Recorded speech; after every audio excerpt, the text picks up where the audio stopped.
అయ్యో నాగేంద్ర కట్ చేస్తాం అతను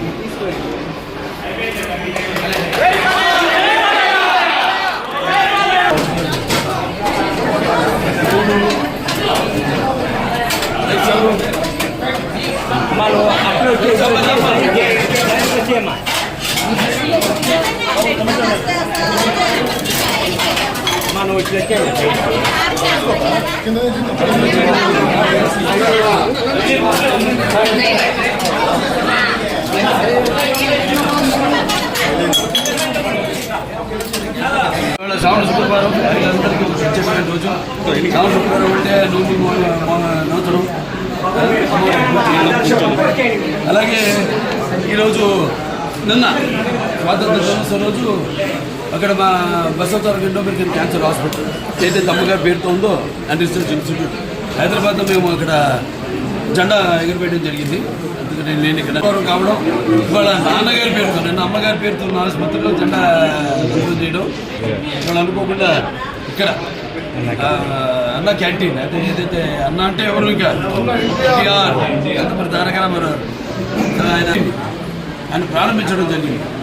అక్షయ పాత్ర వారు ముందుకు వచ్చారు, వాళ్ళతో టైఅప్ అయ్యి ఈ యొక్క అన్న క్యాంటీన్ ప్రారంభించడం 5 రూపాయలకి టిఫిన్ కానివ్వండి, మధ్యాహ్నం లేకపోతే రాత్రి భోజనాలు కానివ్వండి. అలాగే ఇప్పుడు నిన్న గుడిపేటలో ఆయన ప్రారంభించడం జరిగింది ఒక అన్న క్యాంటీన్. ఇవాళ రాష్ట్రం మొత్తం 100 క్యాంటీన్లు, 99 క్యాంటీన్లు ఇవాళ ఈరోజు అంటే 99 100 క్యాంటీన్లు. ఇంకా అంచెల వారీగా రాష్ట్రం అంతా కూడా ఈ యొక్క విస్తరించి ఈ యొక్క అన్న క్యాంటీన్ని ఎలాగైతే పూర్వం అలాగే ఈ అన్న క్యాంటీన్ని నడపడం జరుగుతుంది. ముఖ్యంగా ఈ యొక్క రోజువారీ కూలీ నాలి చేసుకునేవాళ్ళు అంటే ఆర్థికంగా దారిద్ర దిగువ రేఖ ఉన్నవాళ్ళు కష్టపడి రెక్కాడితే కానీ డొక్కాడని వాళ్ళకి మరి ఈనాడు ఎంతో పుష్టికరమైన ఆహారం. మీకు తెలుసు అక్షయ పాత్ర వాళ్ళు అంటే మా క్యాన్సర్ హాస్పిటల్ కూడా వాళ్ళు చేస్తుంటారు.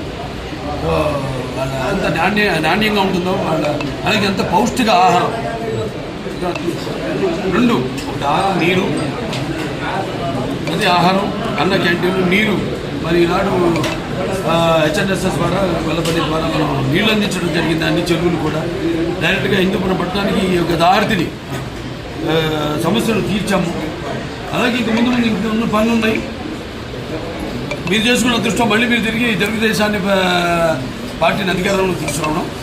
సో ఇవాళ అన్ని పనులు చంద్రబాబు నాయుడు గారికి మన హిందూపురం అంటే ఒక ప్రత్యేకమైన అభిమానం. వెంటనే ఆసుపత్రి కూడా డెవలప్ చేయాల్సింది ఉంది. కలెక్టర్ గారి చైర్మన్ దానికి మొత్తం నేను వైస్ చైర్మన్, మిగతా మెంబర్స్ ఉంటారు. వాళ్ళందరినీ కూడా చర్చించి మేము కావాల్సినవన్నీ కూడా మేము లిస్ట్ తీసుకోవడం జరిగింది. ఏం పరికరాలు కావాలి, ఏమున్నాయి, ఏవి తగినంత సిబ్బంది లేకుండా ఎందుకు అవి పనికిరాకుండా పోయినాయి, వాడకుండా పోయినాయి, అవన్నీ కూడా చర్చించడం జరిగింది. అవన్నీ కూడా త్వరగతిని అన్నీ కూడా భర్తీ చేసి పూర్వ వైభవం మన ఆసుపత్రికి కూడా తీసుకొస్తాము. సో కలెక్టర్ గారికి ఈ సభాముఖంగా నా ధన్యవాదాలు తెలియజేసుకుంటున్నాను. అడ్వాంటేజ్ ఉంది అక్కడ మనకి ఎయిర్పోర్ట్, బెంగళూరు ఎయిర్పోర్ట్ ఉంది. ఇంకా 2-3 రోడ్లు కూడా మేము అది కూడా నేను త్వరగతిని వాళ్ళని కలిసి కేంద్ర ప్రభుత్వాన్ని కూడా సోమందేపల్లి నుంచి యలాంకాకి రోడ్ అయితేనేమి అవన్నీ అయితే ఇంకా దగ్గరికి మనకి డిస్టెన్స్ అవుతుంది. తుమ్ముకుంట మీదకి వెళ్తుంది. ఏదైతే నాన్నగారు అప్పుడు బార్షాప్కి వాడని ప్రారంభించారో ఇలా అన్నీ కూడా అంటే ఏమి లేదు సార్, ట్రాన్స్పోర్టేషన్ అన్నీ కలిస్తేనే జనం బ్రాండ్ ఉంది, చంద్రబాబు నాయుడు గారి బ్రాండ్ ఉంది. ఎలాగో ఇవన్నీ కలిస్తేనే ఒక అద్భుతం జరుగుతుంది. సో అద్భుతం త్వరగతిన చేస్తామని ఈ సందర్భంగా తెలియజేస్తాం.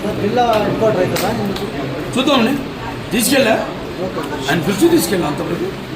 మరి అటువంటి నిర్ణయం తీసుకుంటే దాన్ని మేము కట్టుబడి ఉంటాం. పేరు మాత్రం అదే ఉంచమన్నాం. ఆ పేరుతన సత్యసాయి జిల్లా పేరు మాత్రం అదే ఉంచమన్నాం. జిల్లా హెడ్ క్వార్టర్స్గా పరిగణించమన్నాం. దానికోసం మేము కృషి చేస్తాం.